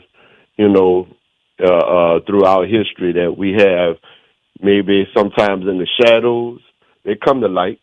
So, OT, I got a question for you. I've been wanting to pick your brain since you've been dipping in and out on this platform again with us. Talk to me. Say, bro, and for real, like, if you can't answer this now, I understand. But say, man, what was the strategy and the thinking behind having the population pick between two good candidates? Well, three, but great question. Two good candidates. Yeah. What happened with that, man? Why wouldn't somebody just kind of concede? First of all, great and very important question, and it's been interesting to me. And I always tell people, man, what I see from the media and actually a lot of people who cover stuff today, the depth of what they cover is so surface level, and that's the right question for me because from listening to the show that I study elections, and it was before I got elected. I actually sat down and took a look at precincts, polling, conversations, articles from day one. There were a couple of things, James, and I've been waiting for someone to ask me to kind of talk about this, especially because this is what I do, right? There was no way, the way the election was set up, that me or Senator Duplessis or a black candidate was going to win. Now, you figured that out after the fact, especially if you were going to have 39% turnout and white voters were going to block vote, right? So it became mathematics at the end, and if Council or Mayor-elect Moreno was going to get 30% of the black vote. So even though we have 99,000 more African Americans in the town, in our city, and 62% of the voter base are chronic voters or black voters, if you don't vote, it doesn't matter, especially if you have a community that blocks vote. When I looked at the precincts, it's crazy, right? Because I won my district. Mm-hmm. And some folk who did the math, they said I actually may have won the black vote also. But it wasn't enough to offset where the white community pretty much rallied around one candidate. And then the black vote was not only divided, but it wasn't the percentage to come out.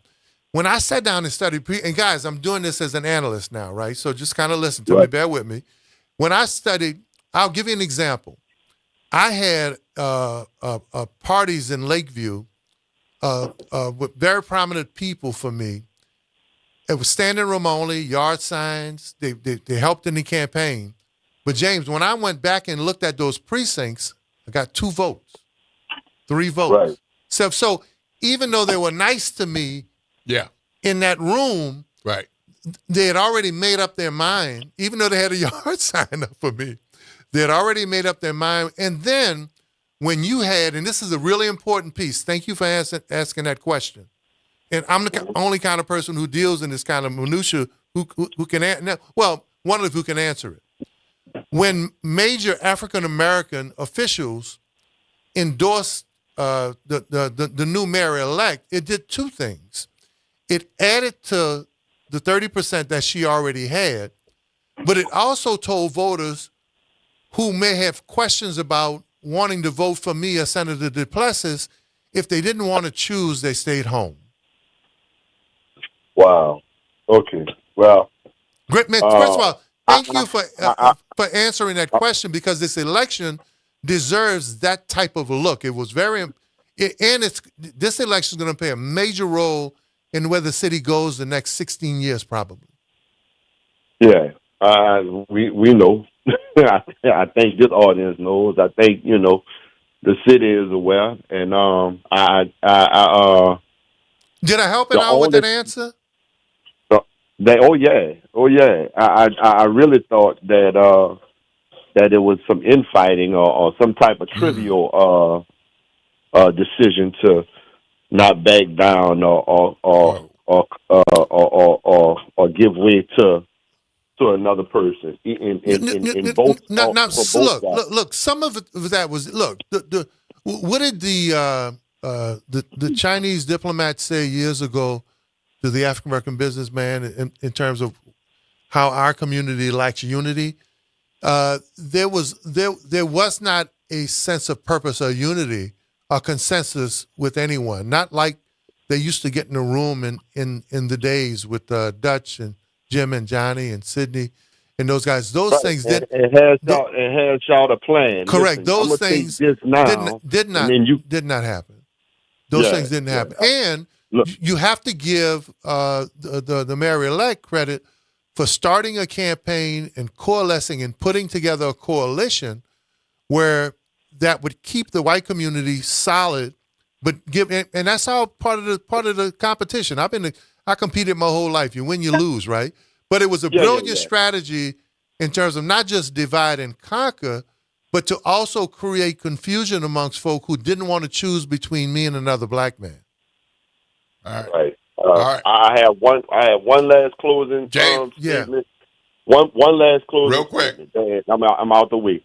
The fact that it went the way it went, I hated to hear our city focus on how black and white we are is different. We know that already. Mm-hmm. But we got to start doing things and thinking differently and out the box, and more importantly, going to vote.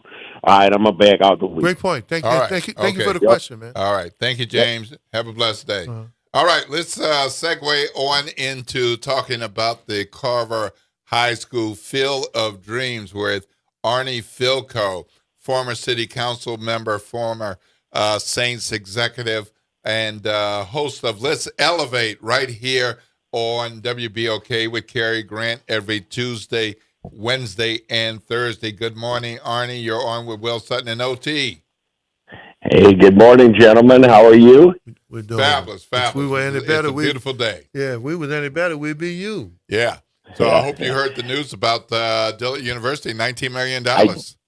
Yeah, I did. It's fantastic. I know there was a very generous award last week to Xavier, and I'm a big fan of both Dr. Guillory and Dr. Verrett. Dr. Guillory and I have been working together the last couple of years on some things, and this is wonderful news for Dillard, and as you guys said, great for our entire community. So congratulations, and maybe more to come, based absolutely. upon well, one history. of the things you've been working on is a plot of land in the 9th Ward, and it's had some ups and downs along the way, but looks like we're at a point with the recent approval of the bond that might have the last piece or one of the last pieces to bring this Field of Dreams to fruition. So fill us in about that.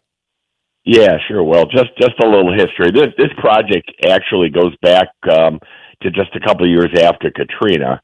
As you say, it was called Field of Dreams. It was a vision of a young man from New York who came to town and said, I'd like to build an athletic complex in the Upper 9th Ward. And, he raised $1 million. Brian Bordanic is the gentleman. Became Carver's athletic director for a couple of years, but then left town. Project was transferred over to another group. They kind of administered it for a few years. And there was a media story in 2019, and I saw it, and I turned to my wife and I said, this is a project that I need to get involved in, and I want to try to help it. It's so fantastic to be able to provide an athletic venue, for the kids that need it. And went about really starting it over again. We formed a new corporation, created a new board of directors, got nonprofit status, and then got NOPS to give us the rights to really be the agent to go and fundraise. We thought this would be a $5 million project. It's now triple that because of the cost of construction and what we'd like to build. But I have to say, after many sleepless nights over 6 years, I think we're pretty much there. I'm very, very excited about this. And we've raised $15 million right now, which will allow us to build a really top quality facility for our kids. It will be, we will break ground early next year. Construction bids should go out at the beginning of the year. It's about a 12 to 15 month build, and we're very hopeful we will open this venue in the spring of 2027, certainly in time for the fall football season that year. So it's been a labor of love. Will and OT, I got involved in this originally when I was on the council. I was a donor to the project. I thought, when I heard about Brian's vision, I thought it was terrific. And I made a contribution and never thought a decade later that I would be, leading the effort along with a terrific board in raising the money. And by the way, we're not done. We are, we had planned what we're talking about is going to be a stadium, about 4,000 seats, really beautiful. It'll accommodate football, it'll accommodate boys and girls soccer, and some of the other emerging sports in our community. We had looked also at a track and field venue, an adjacent separate facility next door. We've decided to move that into a phase 2, so that we can build the type of stadium that really we would all be proud of. But we are going to build that. I have made the pledge, and so is our board. We're going to keep fundraising. The track and field venue is about another $4 to $5 million. But we desperately need track and field. We've only got 2 facilities really in the entire community for that. So, all hope is we'll open this stadium in spring of 27. We're going to keep working on track and field, try to raise that money and get that project going as well. And and a couple things. This stadium and this complex, it's not just a Carver project. Carver will be we'll have priority. It'll be their home field. It'll be absolutely wonderful for all of the Carver kids. But it's really open to every Orleans Parish public high school and middle school. That was the pledge that we made, and we anticipate, pretty much every school is going to want to, play at this facility, at least some of their season. So we're very excited about that because we really need that. And the other thing is we're really hoping that this is going to really be a catalyst for this entire area. OT knows this very well, with his work in the 9th Ward over the years.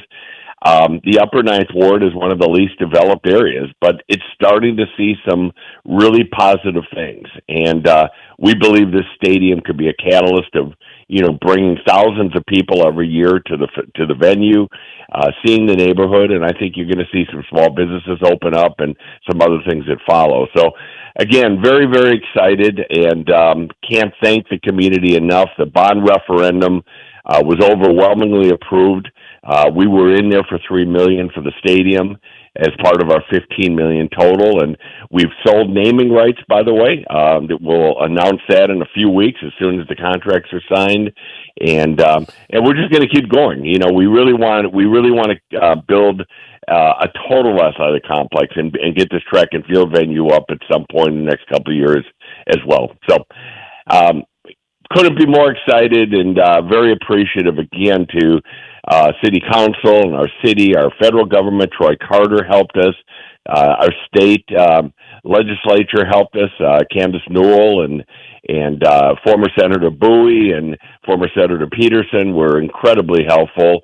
And then the private sector. And, it takes a lot of people to make a project like this happen. And, now we're almost there and very, very excited. So just to clarify, the land is still owned by Nola Public Schools. Is that correct? That's right. We have a huge footprint. This is just to the north of Carver High School, kind of bordered by Almonaster. And we have a very large footprint. We could do lots of things there.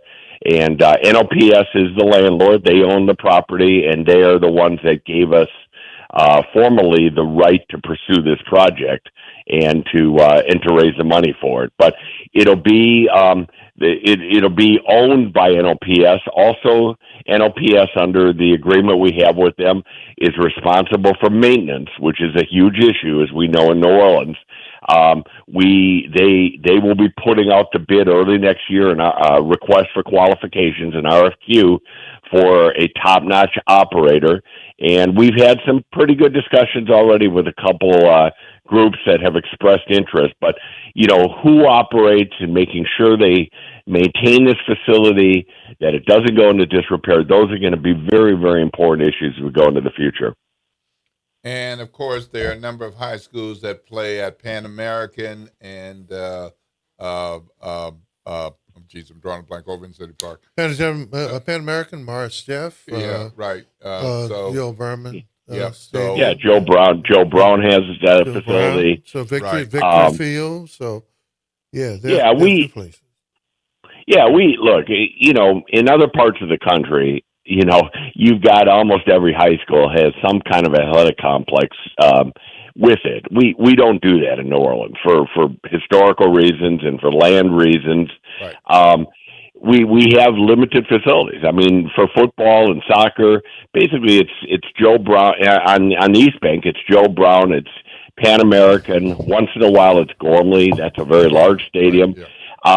This is going to add to that, and I anticipate pretty much all of our public high schools and also middle schools. By the way, I had a good conversation a year ago with athletic director from Morris Jeff in middle school, and he said, "Yeah, we'd love to have soccer and have a program, but we just don't have the venues."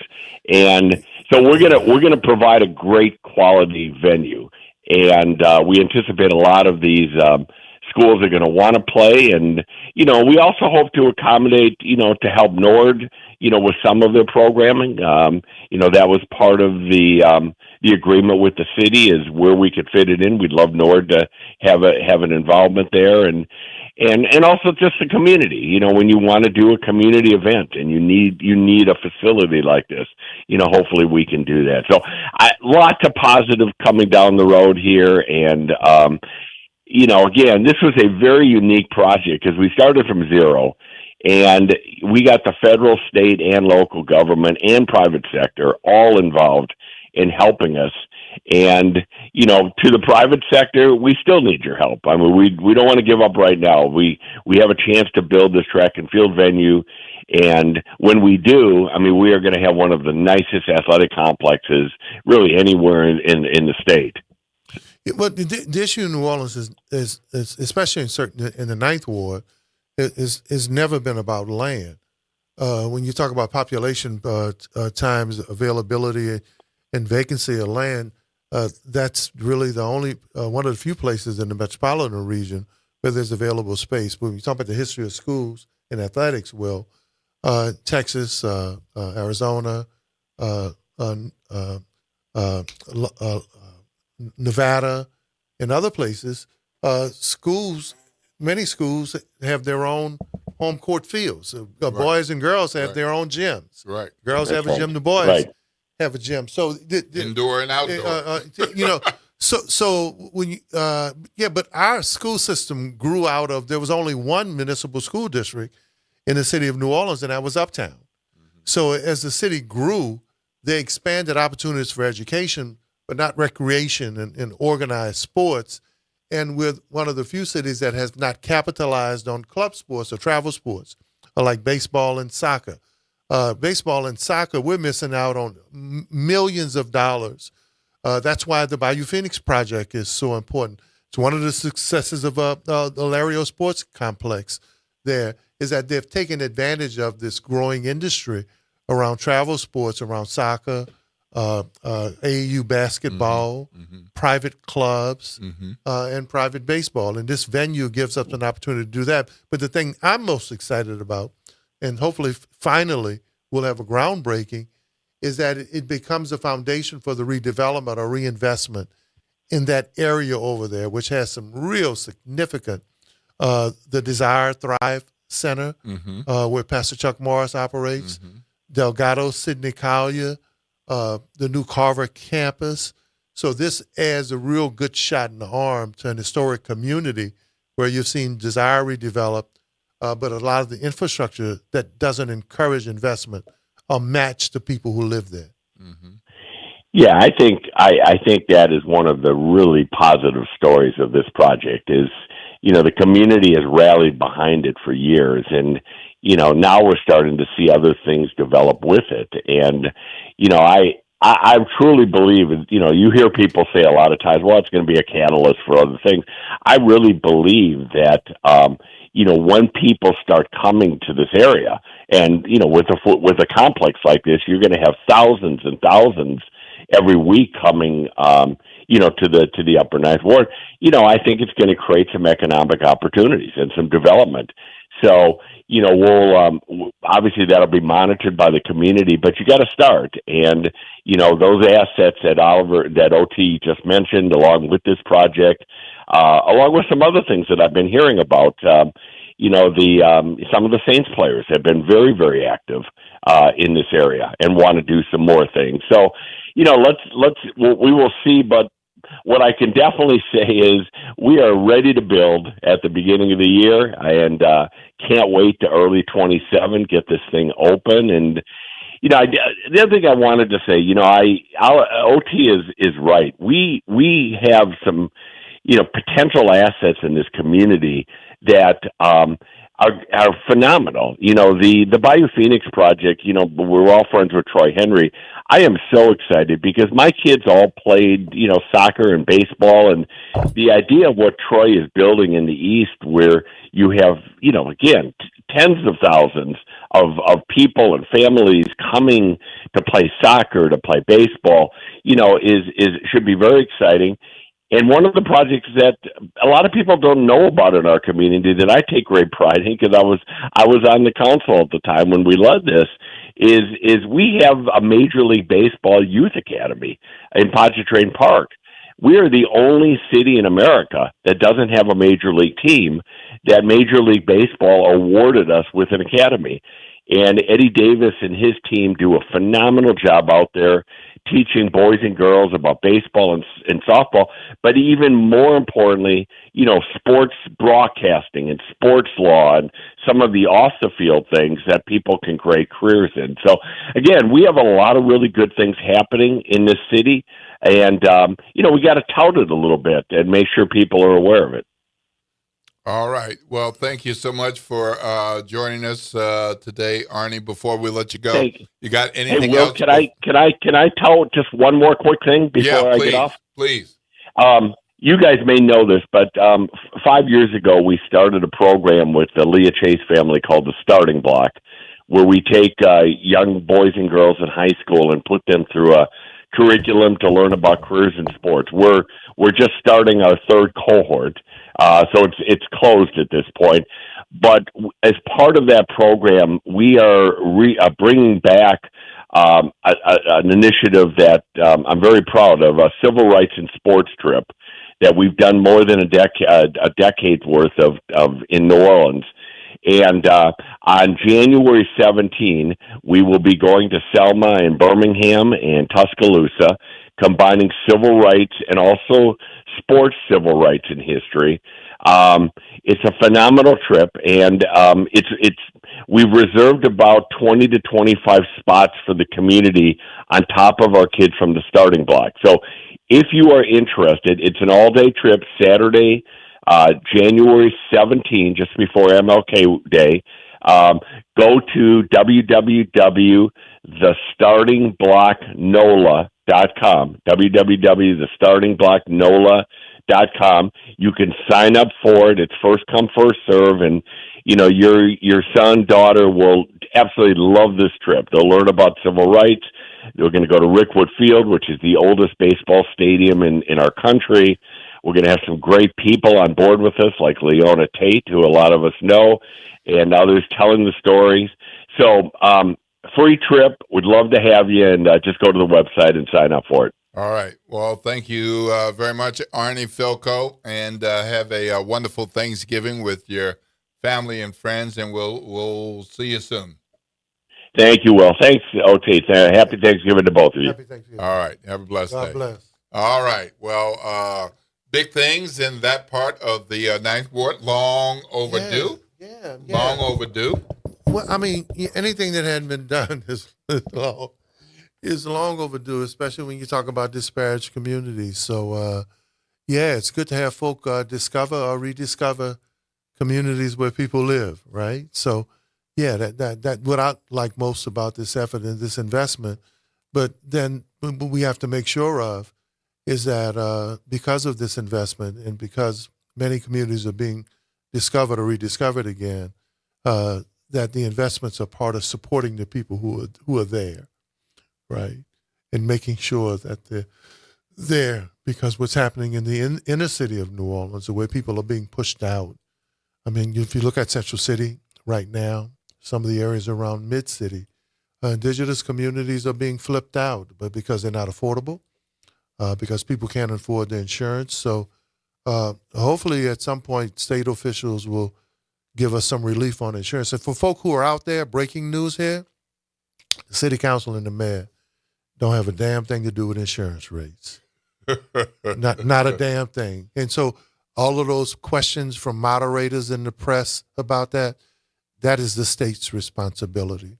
And hopefully at some point the federal government will rein in insurance companies and pharmaceuticals so that the things that we need to live are affordable. But breaking news one more time, the incoming mayor ain't got a damn thing to do with insurance rates. And the incoming city council don't have a damn thing to do with insurance rates. That is your state senators, your state reps, your insurance commissioner, and your governor. All right. So take it up with them. Breaking news. Take it up. You voted for them. Take it up with them. All right. Well, we've had quite a good show today. Man, it was a good show. Man, we got good questions, Arnie Felco. too. We had, some wonderful callers. President Guillory? President Guillory, unscheduled, but breaking news about the $19 million gift. And James, great question. I'm going to actually break down and analyze the election. I'm still studying some of the nuances, looking at polling trends, conversations, because it was an election like no other, especially the level of prominent people who were in it. And at some point, I'll come back to the show and I'll share a little tea about some of the conversations about why folk did and why folk didn't.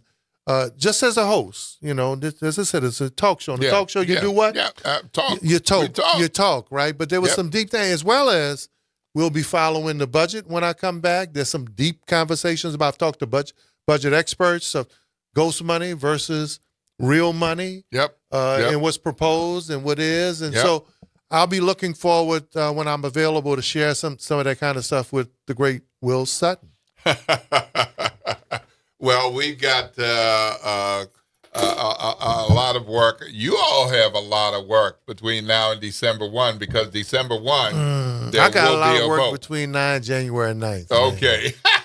I don't stop working. All right. Well, we'll be watching for updates about what this proposed budget looks like, more specifics beyond the several pages, so that we can what find Jim out Singleton where used to say, still working? Still working, but working toward December 1 when we can find out more along the way, because we don't want to wait till December 1 to say December 1 is upon us. Yes, and it is. You said something off the air. The community's not behind the 8 ball. Yeah. They're behind the wrecking ball. Yeah. And I'm getting ready, just some breaking news here. I'm getting ready to send a letter out this morning requesting that the former CAO come before the city council. Since his name is being used, I've mentioned the name. People are alluding to him. People are using my conversation a year ago as backdrop for some of the questions that were asked. So I'm going to send a letter out this morning requesting that, even though I know he has another job, I think people deserve to know. They should know. So how this happened. Breaking news right here where? WBOK. All right, you're listening to WBOK, 1230 a.m. We're going to make way for the front porch to get out of your way for Kemba and Graylin. WBOK, 1230 a.m., what New Orleans is talking about all day